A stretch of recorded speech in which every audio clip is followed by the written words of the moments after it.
Bonjour à tous, David Leclerc, votre analyste pour Admiral Market. Eh bien, voici arrivé le dernier webinaire pour cette année 2014. On va essayer de faire un résumé des divers points de formation que nous avons vus durant ces quelques webinaires ensemble, en novembre et début décembre. On va également tenter de faire une analyse technique des tendances du marché et voir comment l'année 2014 pourra se terminer. On va essayer de faire tout ça ensemble et on va utiliser donc les notions que nous avons vues pour un peu vous éclairer sur comment vous pouvez vous-même analyser les tendances, qu'elles soient très très court terme de l'ordre de 15 minutes ou 5 minutes, comme les tendances plus long terme qui s'analysent de la même manière. Donc voilà, c'est ce qu'on va faire aujourd'hui, l'analyse technique du marché pour cette année 2014 et le bilan des formations. Alors tout d'abord, avant de commencer, petit rappel, parce que les CFD et les Forex ce sont des produits risqués, que vous devez pouvoir évaluer les risques en faisant vous-même votre propre money management. Ce qu'on fait ici, c'est pas tellement pour vous conseiller, vous dire acheter ou vendre, c'est plutôt vraiment utiliser les exemples live du marché pour vous montrer quelles tendances pouvoir identifier et comment les utiliser. Et n'oubliez surtout pas d'utiliser les comptes démo qui sont mis à votre disposition par Admiral Market afin de vous entraîner avant de passer sur le marché réel. Alors c'est ce qu'on utilise depuis le début et c'est ce que moi j'utilise depuis des années, c'est l'analyse des impulsions. Pourquoi? Parce que ça permet de voir les tendances et surtout les retournements. Et ce qu'il faut faire, c'est suivre la tendance, non pas essayer de la deviner ou de la programmer. Vous devez simplement essayer de la suivre au mieux. Alors différents outils qu'on essaiera de détailler de plus en plus en profondeur au fur et à mesure des webinaires et aussi courant de l'année prochaine. Des outils en graphique avec les bandes de Bollinger, les canaux de tendance, les supports résistance, des choses qu'on a déjà essayé de voir lors de mini-formations. Les outils en dehors du graphique, comme les indicateurs, ce sont principalement qui utilisent le MACD qui permet de voir la tendance de fond et le RSI qui montre la force des impulsions. Alors, qu'est-ce qu'on a vu durant ces webinaires? Eh bien, voilà, on a vu pour l'instant ces différents éléments. On a utilisé des bougies japonaises pour tenter d'identifier des inversions de tendance ou même des prolongations de tendance, des accélérations de tendance, on peut dire. On a également utilisé les ranges pour déterminer des objectifs, surtout dans les ranges horizontaux, comme on a eu plusieurs exemples, et on va repasser un peu ici. L'utilisation des bandes de Bollinger, eh bien, ça permet de voir la volatilité, c'est ce qu'on a vu également, voir les accélérations et les augmentations de volatilité, également les diminutions de volatilité qui peuvent être identifiées afin de pouvoir observer plus attentivement le marché. On a également passé en revue l'utilisation des non-croisements MACD, donc MACD c'est un indicateur, on a vu que ces non-croisements pouvaient provoquer certains mouvements, et on a vu aussi l'utilisation des pullbacks. Alors, dans les bougies japonais, c'est ce que je vous disais, on a vu l'avalement haussier et le Marubozu. Le Marubozu, qu'est-ce que c'est? Comme je vous l'avais dit, ce sont les bougies sans ombre en clôture. C'est-à-dire que dans le cas d'une séance haussière, eh bien, le point de clôture, le point de clôture, c'est le point le plus haut. Ça veut dire qu'on a voulu acheter, acheter, acheter jusqu'à la fin de la clôture de la séance et que ensuite, derrière, eh bien, il n'y a plus eu d'autres ordres qui sont passés. Pourquoi? Parce que la séance était terminée, mais jusqu'au dernier moment, on a voulu acheter. Donc, c'est une grosse séance haussière qui en général marque une forte accélération. Même chose dans l'autre sens, séance baissière, donc on a vendu au maximum l'actif jusqu'à la fin de la séance, il n'y a pas eu de retour, et de manière générale, ce sont des séances qui annoncent une forte tendance baissière pour les séances suivantes. Autre type de Marubozu, parce qu'il y en a plusieurs types, ce sont les Marubozu qui commencent d'abord par une petite prise de bénéfice dans le cadre d'une séance haussière, et puis tout d'un coup, le marché reprend la direction haussière et s'en va clôturer sur le point le plus haut. Même chose dans l'autre sens. Séance qui commence d'abord par acheter le marché et puis vendre, vendre, vendre, vendre, vendre, vendre jusqu'à la fin de la séance en clôture maximale. Ces autres types de Marubozu ne sont pas à prendre en compte, ou en tout cas de manière très faible, car on voit que c'est quand même en fin de séance des réactions de vente ou d'achat. Donc ces types de Marubozu-là, ce n'est pas du tout à prendre en compte. En tout cas, ils sont moins importants que les deux premiers. Alors, on avait vu aussi que les bougies japonaises, les avalements haussiers ou baissiers. Qu'est-ce que c'est l'avalement haussier ou baissier? C'est quand et bien là, il y a vraiment une inversion de la tendance du marché. On voit que dans une tendance baissière, on termine sur ce type de bougie rouge. Et ensuite, la bougie suivante, eh bien, on commence normalement plus bas, c'est plus marquant ici. On commence plus bas que la séance précédente, c'est-à-dire que à l'ouverture du marché, c'est toujours les baissiers qui ont la main. Toujours les baissiers qui ont pris la main, et donc on commence la séance plus bas. Et on voit qu'il y a une petite période de vente en début de séance. Et puis retournement du marché, on achète, on achète, on achète, et on va clôturer plus haut que l'ouverture précédente. Ça veut dire que vraiment on a eu, alors que les baissiers étaient toujours en train d'avoir le marché en main, il y a eu un retournement d'avance très fort, les baissiers ont lâché prise, et on est revenu clôturer beaucoup plus haut, en tout cas plus haut que la bougie précédente. On a complètement englobé cette bougie, donc c'est un avalement haussier, et derrière, ben, la tendance haussière peut repartir et redémarrer dans le sens opposé. L'avalement baissier peut se faire exactement de la même manière, mais vous comprendrez que se fait dans l'autre sens.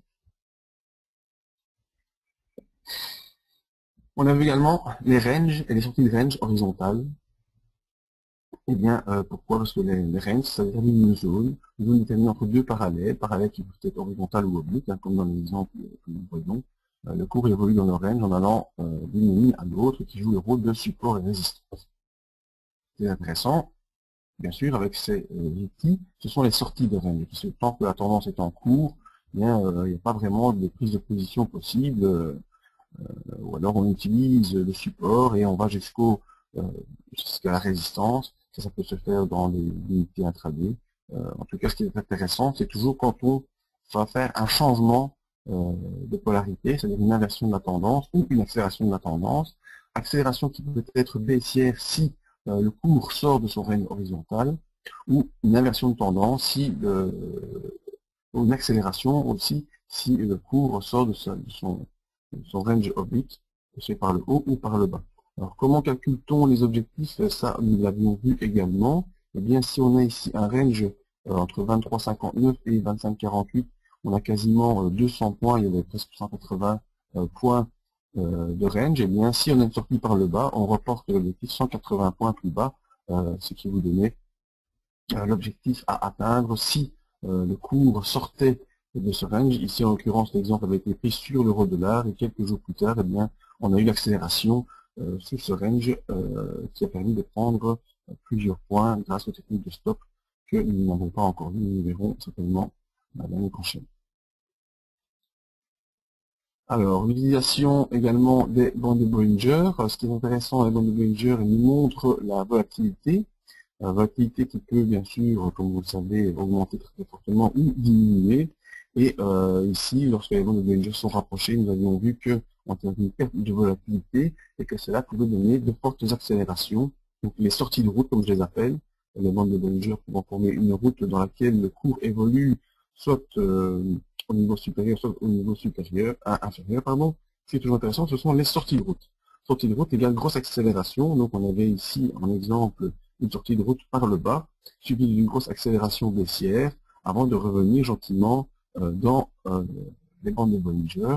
On avait aussi insisté sur le fait que lors des sorties de route, les bandes de Bollinger allaient en s'éloignant, alors qu'elles étaient fort proches. Donc elles s'écartent fortement pour laisser augmenter la volatilité, et la volatilité redevenait à la normale lorsque les deux bandes de Bollinger reprenaient le même sens, ici dans l'exemple, une orientation baissière.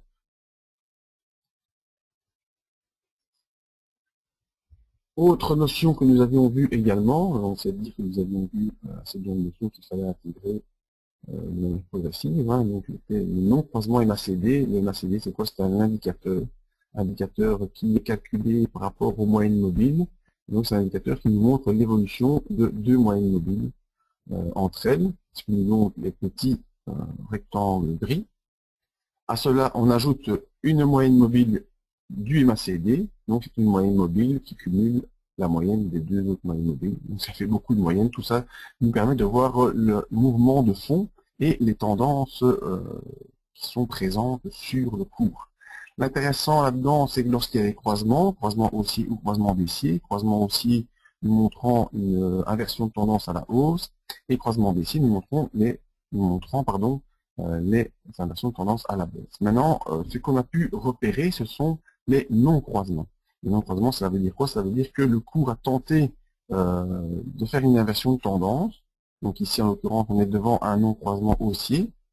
Donc le cours passe sous son signal, veut venir ici faire un croisement haussier, ça correspond à cette petite bougie blanche.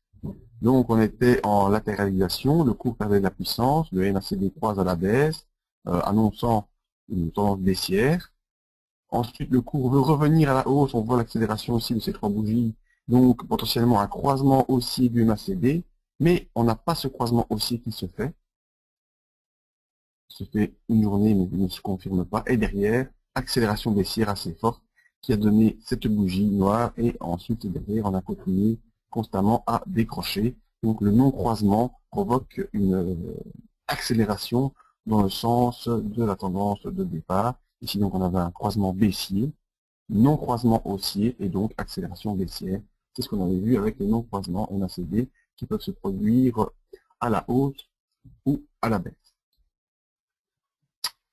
Une des premières notions que nous avions vues également, notion assez simple, c'est le pullback. Le pullback, c'est lorsque le cours casse un support ou une résistance, et bien souvent, très souvent, il revient sur cette zone de support ou cette zone de résistance pour y prendre appui, confirmer cette zone comme étant devenue une zone de support dans le cadre des ruptures de résistance, et ensuite accélérer dans le sens de la cassure. Donc l'exemple ici, un exemple schématique, il y a une cassure de résistance. Après une première accélération, on revient vers cette résistance. Parfois on la touche, parfois on la touche pas, parfois on la dépasse un petit peu. C'est vraiment plus travailler des zones que des chiffres clés. Et après être revenu sur cette zone de résistance qui donc devient support, on réaccélère une nouvelle fois dans le sens de la cassure. Donc ce qui est intéressant, c'est de voir si vous avez loupé cette cassure, et bien attendez un petit peu le retour. Ne prenez pas vos positions ici, mais quand vous voyez qu'on réaccélère dans le sens de la cassure, prenez des positions afin de pouvoir suivre l'impulsion qui redémarre. C'est vraiment important, ce genre de notions simples que nous avions vues en détail lors des divers webinaires et qui aujourd'hui font l'objet d'un petit résumé parce que je vais les utiliser dans les différentes analyses des actifs que nous suivons depuis le début afin de vous donner une possible perspective jusqu'à ce qu'on puisse se retrouver début janvier. On va commencer par le pétrole. Le pétrole est bien très passif, le pétrole pour l'instant, ça ne fait que baisser, on est toujours en accélération baissière. Les supports deviennent de plus en plus bas. J'ai cherché à vous trouver des supports qui sont pertinents pour la fin de l'année. Eh bien, j'en ai trouvé un vers 59 $ et ensuite 51,7. Si le support de 59 est cassé, on ira voir du côté de 51 $. Il y a encore un dernier support, mais que je trouve vraiment très bas. Je pense pas qu'on va aller jusque là. Ici, il se trouve au niveau de 40 $. Mais enfin là, c'est vraiment dans une situation économique mauvaise, on va dire en tout cas. Pourquoi? Parce que ce serait une bonne preuve de la non-consommation de tout cela. Donc même si c'est une bonne nouvelle pour les consommateurs que nous sommes, eh bien pour le niveau de l'économie, c'est pas vraiment une bonne nouvelle. Et ça introduit encore une fois la notion de mauvaise bonne nouvelle et de bonne mauvaise nouvelle qui a été écrite dans l'article de lundi matin. Vous pouvez le trouver sur Admiral Market. L'article qui vous demande est-ce que c'est une bonne ou une mauvaise nouvelle. C'est vraiment ici ce genre de notion qu'il faut regarder. Les prix du pétrole qui baissent, c'est une bonne nouvelle pour les consommateurs, mais au niveau de l'économie, c'est pas super parce que ça sous-entend que le marché ne redémarre pas, en tout cas pour l'instant. La M20 toujours en résistance, c'est vraiment cette M20 qu'il faut observer. Actuellement, elle se trouve vers les 71,25. Le MACD est toujours sous son signal et sous zéro, et le signal sous zéro. Le RSI toujours sous les 40.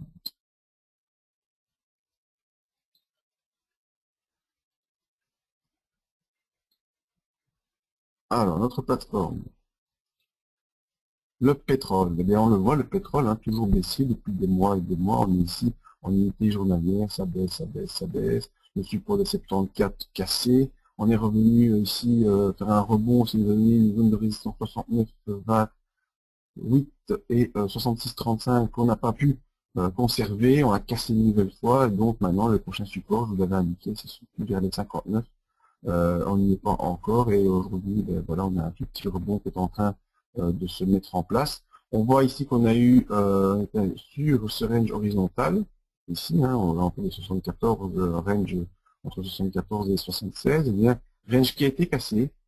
Et vous voyez derrière, qu'est-ce qu'on a fait? Eh bien, on a accéléré à la baisse, avec sortie des bandes de Bollinger, augmentation de la volatilité, donc vraiment tout ce que nous avions vu. Et pour l'instant, il est toujours en train de glisser sur la bande de Bollinger inférieure.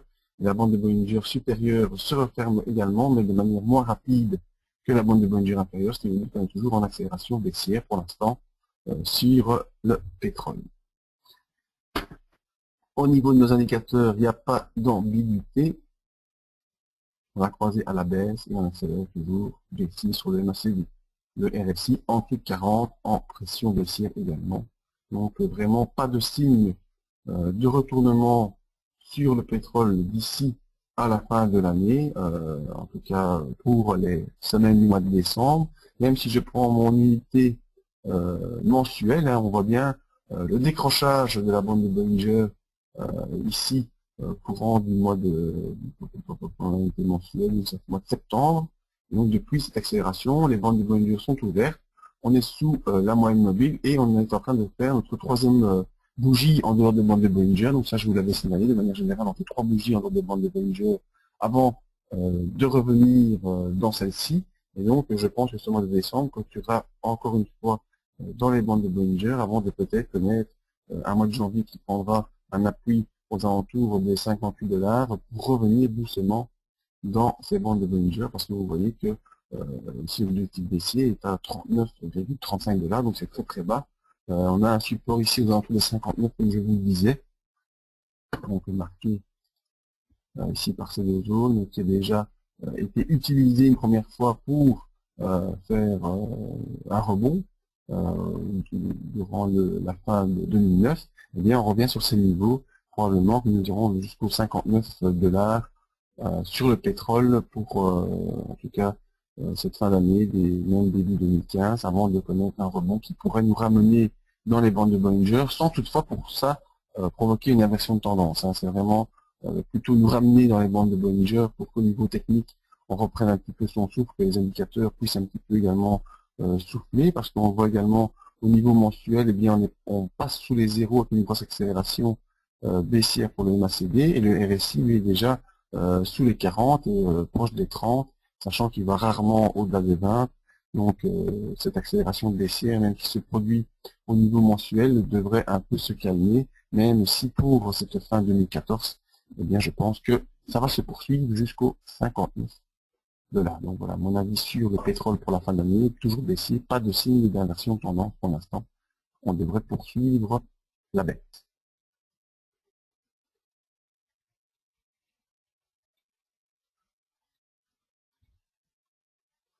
Ensuite, l'euro-dollar, lui, toujours baissier, mais, il y a des mais, il faut surveiller. Pourquoi? Parce que le support, pour l'instant, parlons uniquement du support, à 22,85. En résistance, on a 1,23,59.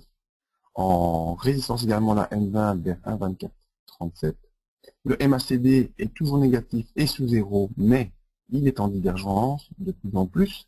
Et le RSI devient neutre, mais il fait du yo-yo, c'est-à-dire qu'il devient neutre en passant quelques séances au-dessus de 40, puis il revient au-dessus de 40, puis il repasse au-dessus de 40, donc vraiment le RSI est hésitant, tout comme le MACD qui est en divergence, et tout comme le cours qui devient hésitant également. Pourquoi? Parce que si par hasard, certains d'entre vous ont suivi les vidéos que je fais sur Budget Investor, qui sont des vidéos plus pour des tendances moyen-long terme, eh bien on voit qu'on avait une zone de support très très forte qui se situait vers les 1,2150, 1,22. Et de plus en plus, on se rapproche de cette zone.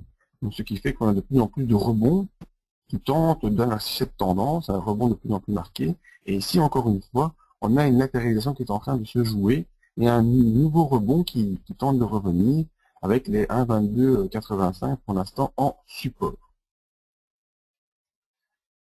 Au niveau des indicateurs, voilà la divergence que vous ne pouvez pas rater. Voilà, on peut la marquer comme ceci. Alors qu'est-ce que ça veut dire? C'est qu'on a un cours qui ne fait que descendre. Donc, tendance baissière marquée sur l'euro-dollar en unité journalière. Le cours descend, mais pour Pour autant, l'indicateur, lui, nous montre que même si il y a des phases baissières, eh bien, les phases baissières sont de moins en moins importantes par rapport aux phases haussières. Donc, on commence à faire sur les MACD des points bas de moins en moins bas. On fait pourtant, pour l'instant, pas de points hauts de plus en plus hauts, mais simplement des points bas de moins en moins bas. Donc, ce qui veut dire que le MACD, quand il accélère à la baisse, il accélère moins fort que le cours. Donc, derrière ça, on voit qu'il y a, au niveau des moyennes mobiles, une tendance qui ralentit. Donc, on a l'accélération baissière ralentit de plus en plus.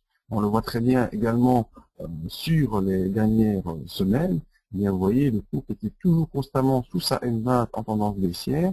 On a commencé à avoir, au courant du mois d'octobre, des accélérations au-dessus de la M20. On repasse en dessous, on revient tester la M20, on repasse en dessous. Vous voyez vraiment, si vous connaissez un peu les théories de Weinstein, qui était un des précurseurs en analyse technique, eh bien, on est dans une fin de phase 4 avec un début de phase de latéralisation. Donc, Weinstein disait que les cours évoluaient en plusieurs phases. Phase 1, latéralisation, phase 2, accélération, phase 3, latéralisation et phase 4, décélération. Donc, on est dans la fin de la phase 4 avec peut-être un nouveau début de phase 1 et ça correspondrait à l'arrivée sur la zone des 1,22. Je vais essayer de vous la montrer. Voilà.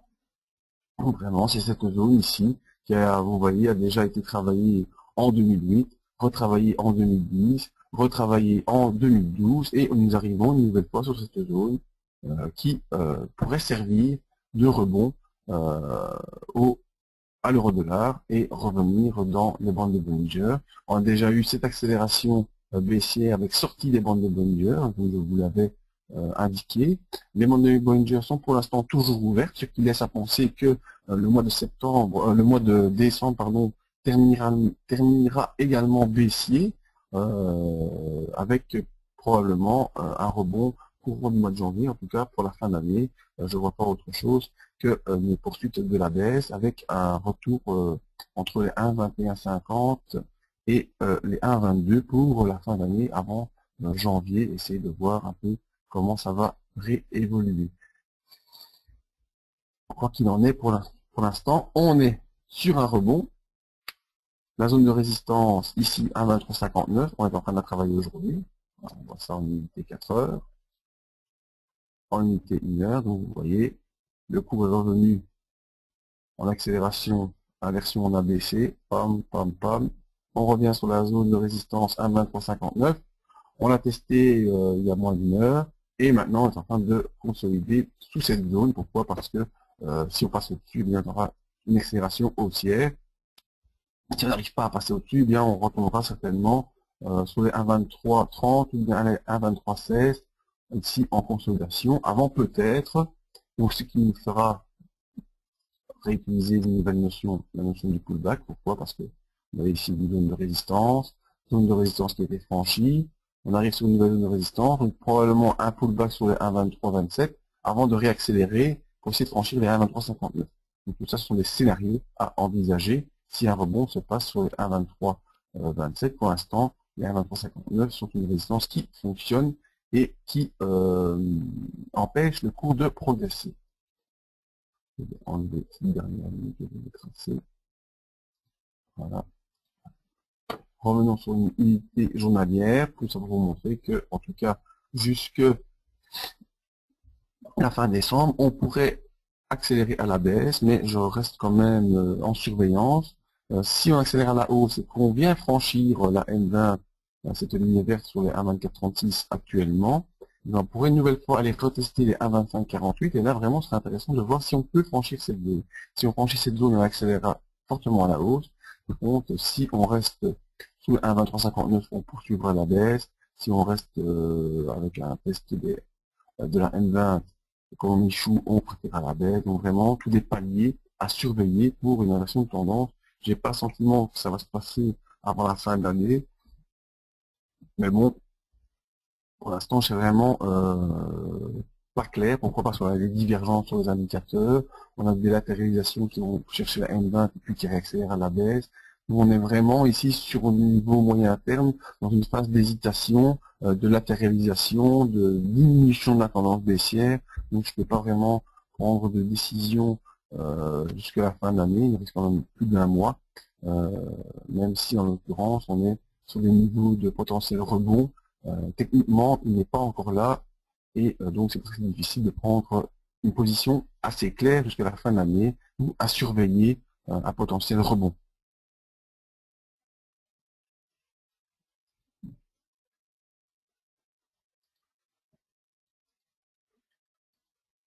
Alors le S&P 500, alors que sur tous nos webinaires il a été haussier, il commence à devenir neutre et même il se met en danger. Pourquoi? Le support en unité jour actuelle, c'est 2052. Nous allons le voir tout de suite. La résistance en unité jour actuelle se trouve vers 70,76 et 2114 points. La L20, pour l'instant, est devenue en résistance. Pourquoi? Parce qu'elle a été franchie à la baisse hier. Elle se trouve vers 2060 points. Le MACD est passé sous son signal, mais il reste pour l'instant toujours au type 0. Et le RSI est devenu neutre. Toujours à surveiller, les Bollinger et le pullback. Alors, pourquoi tout c'est l'inquiétude? Eh bien, voilà, le S&P 500 en unité journalière. Hier, il est venu enfoncer sa N20. Il enfonce sa N20 pour l'instant, dans les futurs en tout cas. Hier, il est revenu en pullback dessus. Pour l'instant, il l'enfonce et il revient sur ce support des 2052 points. Mon support à surveiller. On est dans ce range horizontal et vous le savez maintenant qu'une sortie du range provoquera une accélération où il faudra reporter la hauteur du range. Donc ici, une vingtaine de points à reporter, soit à la baisse, soit à la hausse. Pour l'instant, on se dirige plutôt vers une sortie à la baisse. Pourquoi sortir à la baisse? Parce qu'on enfonce déjà la M20 pour l'instant. Les indicateurs, le MACD qui était déjà passé baissier, poursuit sa baisse. On était donc en divergence baissière sur le MACD, je vous l'avais montré la semaine dernière. Donc accélération baissière sous le MACD, enfoncement de la M20, tout ça nous montre une inversion de tendance possible. Également, qui me conforte dans ce sens, c'est l'accélération du RSI en retour dans la zone neutre, ce qui veut dire qu'il n'y a plus quasiment de force haussière en jeu, il n'y a plus de pression haussière, c'est une pression neutre. Pression neutre qui veut dire que poursuivre la tendance en cours, c'est quoi? C'est pour l'instant tendance baissière. Donc on va probablement sortir à la baisse sous les 2052, qui nous donnera une accélération à 24 points en dessous, ce qui nous donnera 36, si je fais plus bas, 52 moins 24, ça fait 30, ça fait 20, 26. 2026 probablement retour. Le problème, c'est que cet objectif des 2026 nous donnera une sortie des bandes de Bollinger. Sortie des bandes de Bollinger, vous connaissez maintenant, il y aura donc ouverture des bandes de Bollinger, explosion de la volatilité, probable retour sur ce niveau des 100 ici, qui est une ancienne résistance, donc un probable retour sur les 2013 points si on clôture sous 2052 cette séance, donc tout ça va s'accélérer assez fort. Vous voyez l'enchaînement et les conséquences que tout ça aura, passage sous la M1, sortie du range horizontal, retour sur la bande de Bollinger, probable sortie des bandes de Bollinger, augmentation de volatilité, retour sur le prochain support. Donc voilà, le scénario baissier, il est là, il est présent, il est devant vos yeux. Le MACD s'enfonce, le RSI décroît, donc tous les indicateurs sont là pour nous montrer qu'on est devant le début d'une impulsion baissière. Si on revient sur les 2013 points, il faudra vraiment surveiller, courant de ce mois de décembre, si les 2013 points peuvent tenir. Tenir pourquoi? Parce que on aura donc notre pullback effectué sur la zone support des 2013 et le cours pourrait repartir à la hausse.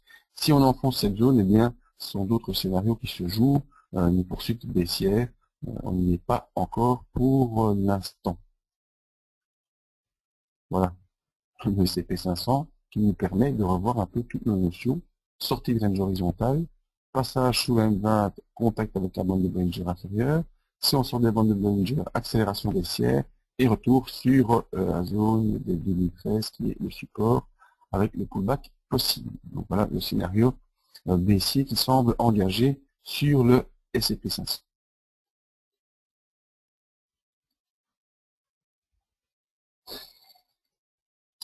Donc, sur le CAC 40, eh bien, c'est déjà le cas depuis un bon moment. Il est toujours en unité journalière, il est revenu, pardon, en unité journalière baissière. Vous savez, l'unité hebdomadaire, elle était déjà baissière avec le cône baissier qu'on avait marqué et souligné. Le support actuellement se trouve vers 4239 points, la résistance 4339, 4414, la M20 en support, je pense qu'elle est en résistance, mais on va les vérifier tout, à 4321. Bon, support, je raconte n'importe quoi, enfin, on va vérifier ensemble. Le MACD est en croisement baissier et le RSI devient neutre. Et il faut surveiller le passage sous la M20, donc pour l'instant toujours en support à 4321 à surveiller aujourd'hui. Alors la séance est en cours, on va aller voir immédiatement ce qu'elle nous donne sur le CAC 40. Vous voyez, la séance est venue enfoncer déjà en cours la M20 qui pour l'instant joue effectivement son rôle de support. On est toujours dans ce range horizontal compris entre 4414 et 4339. Il faudra terminer la séance au-dessus des 4339 pour conserver ce range. Si on ne conserve pas le range, eh bien, rapidement, on va aller enfoncer la M20. Si on enfonce la M20, eh bien, on est sur type de range qui nous donne ici aussi 60, plus de 70 points. Eh bien, on va accélérer à la baisse, 70 points plus bas, avec un retour probable vers les 4239, qui était le dernier point de support. Autre chose qui motive ce scénario baissier, c'est le croisement à la baisse du MACD, également une diminution de la force du RSI qui revient en zone neutre, qui coupe la pression haussière. Plus de pression haussière, ambiance générale à la baisse. Ici, on revient avec un potentiel sortie de range horizontal. Donc, également, comme nous l'avions vu sur le S&P 500, eh bien, potentiellement, on pourrait accélérer à la baisse sur le CAC 40 pour cette fin d'année, avec un retour probablement à 4239 avant un potentiel pullback. Et si pullback il n'y a pas lieu, eh bien, il faudra viser un retour sur les 4127 points courant décembre. Actuellement, donc c'est plutôt le scénario baissier qui s'engage pour ce début de mois. Et il faudra bien sûr utiliser les outils graphiques et les outils techniques que je vous ai donnés depuis maintenant plus d'un mois pour pouvoir identifier les retournements de tendance ou les poursuites baissières, que ce soit grâce aux indicateurs ou grâce à toutes les techniques que je vous ai montrées. Poursuivons notre tour d'horizon de nos différents actifs. Alors après l'or, après le pétrole, après l'euro-dollar, après le pétrole, après le CP et le CAC 40, nous voici arrivés maintenant sur l'or. L'or toujours en unité journalière haussière. Nous avions vu dans notre dernier webinaire l'avalement haussier qui était présent. Donc le support toujours présent au 1190 $. La résistance de l'unité jour se situe vers 1211 $ et ensuite 1249. La M20 est en support à 1192 $. Le MACD est toujours positif, c'est-à-dire il est au-dessus de son signal et il vient proche de zéro. Donc vraiment ici on est face à une potentielle inversion de la tendance de fond de l'or avec un rebond de plus en plus marqué. Et le passage au-dessus de zéro du MACD sera significatif pour une poursuite haussière. Le RSI pour l'instant toujours neutre, pas vraiment de grosse pression haussière sur le RSI. Alors l'avalement haussier que nous avions vu la semaine dernière est en train de se confirmer.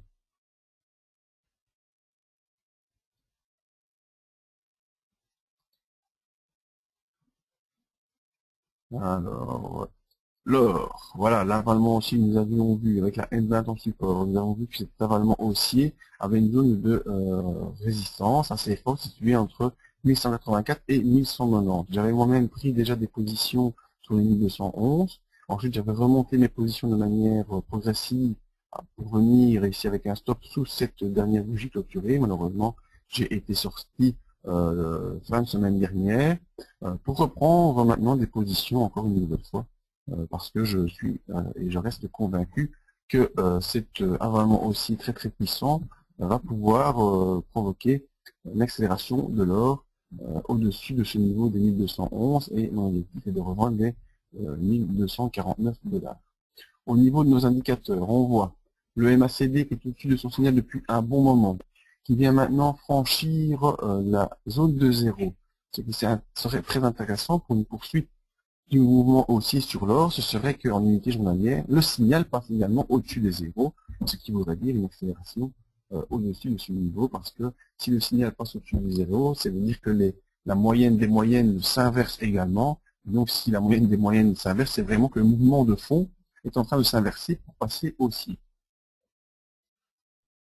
Sur le RSI, on est toujours en zone neutre pour l'instant. J'aimerais également que ce RSI passe au-dessus de 60 pour confirmer l'accélération haussière. Et mon sentiment est que pour la fin d'année, on aura une accélération haussière de l'or, une accélération haussière qui sera confirmée si on s'en va au-dessus des 1211. Si on s'en va passer au-dessus des 1211, eh bien, vous comprenez bien qu'on va aller rapidement chercher la bande de Bollinger, qui se situe actuellement vers, on vient de voir à l'écran, les 1220 $. Si on arrive à ce niveau, eh bien, vous connaissez maintenant le scénario, il est toujours le même. Ouverture des bandes de Bollinger. Qui dit ouverture des bandes de Bollinger dit augmentation de la volatilité.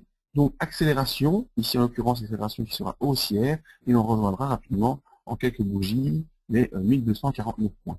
Ensuite, une fois qu'on aura atteint ce niveau, eh bien, il faudra une nouvelle fois remettre en question l'analyse technique. On sera revenu sur un objectif. On aura donc potentiellement une consolidation. Mais bon, si on arrive jusque-là, on aura fait notre travail et on aura pu suivre l'impulsion haussière qui aura accéléré et qui nous aura donné quelques satisfactions. De manière anticipative, j'ai déjà pris certaines positions que je vais vous montrer, que je vais essayer de conserver jusqu'à notre retour début janvier, afin de voir ensemble ce qu'il en était. Donc voilà, avant de passer à quelques questions s'il y en a, les différentes prises de position pour cette fin d'année. Pour l'instant, tout est en négatif, mais ce sont vraiment des prises de position qui sont moyen terme, on va dire, hein, pour quelques jours. Sur une plateforme CFD Forex, le moyen terme devient quelques jours. Eh bien, je voyais que sur l'or, j'ai pris des positions haussières, une position acheteuse. Sur le pétrole, toujours baissier. Et sur le S&P 500 et CAC 40, baissier, parce que je pense qu'on aura une consolidation dans les jours à venir. Sur l'euro-dollar, j'ai pas pris de position moyen terme, parce qu'on est vraiment dans une phase potentielle d'inversion. On pourrait encore aussi bien accélérer à la baisse que accélérer à la hausse. Donc pour l'instant, toutes ces positions sont perdantes parce que ils ont été prises ce matin. Vraiment pour l'exemple, vous montrer mon sentiment d'analyste pour cette fin d'année.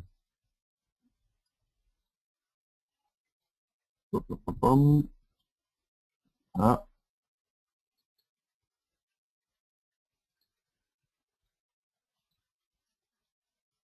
En conclusion, pour cette fin d'année 2014, le pétrole, toujours en accélération baissière, il se poursuit vers les 50 $. Il n'y a aucun signe d'inversion court terme pour l'instant, vu la prise de position baissière. L'euro-dollar arrive sur son objectif baissier long terme, situé entre 1,2150 et 1,22. Il y a des signes de retournement qui se présentent. Les rebonds sont de plus en plus fréquents pour retourner vers la N20 et également des potentiels divergences dans les indicateurs. Le S&P 500, il y a des signes de consolidation pour l'instant pour un retour vers les 2000 points. Si les 2000 points sont renforcés d'ici la fin de l'année, on pourra avoir une poursuite baissière, toujours, donc, il y aura donc une poursuite baissière probable si les 2000 points sont renforcés d'ici à la fin de l'année. Le CAC 40 risque, lui, une rupture de son règne horizontal, qui doit toujours être confirmée. La poursuite baissière pourrait se faire vers les 4239 et ensuite vers les 4159 si cette tendance baissière se effectue toujours. Au niveau de l'or, on est face à l'avalement haussier qui se poursuit. Les 1211 sont à franchir pour accélérer vers les 1249 et donc effectuer une inversion de la tendance de fond si on bascule au-dessus de ces 1249. Donc voilà, c'était mon avis pour cette fin d'année 2014. Pour me contacter, que ce soit pour un coaching ou pour d'autres informations, rejoignez-moi sur le site internet, mon adresse email, Facebook et Twitter pour suivre les news jusqu'à notre retour début janvier. Également contacter Admiral Market si vous avez toutes les questions, que ce soit les plateformes, les frais ou toutes ces choses qui peuvent vous intéresser. Et je vais attendre voir s'il y a des questions, mais il n'y en a pas pour l'instant. Vous pourrez revoir ce webinaire facilement sur YouTube, sur la chaîne Amiral Market qui sera mis en ligne, et les vidéos d'analyse technique moyen terme continueront sur mon site à moi. Et je vous donne rendez-vous donc en janvier pour une remise à jour de toutes ces analyses et voir un peu comment se débute l'année 2015. Merci à vous et bonne fin 2014.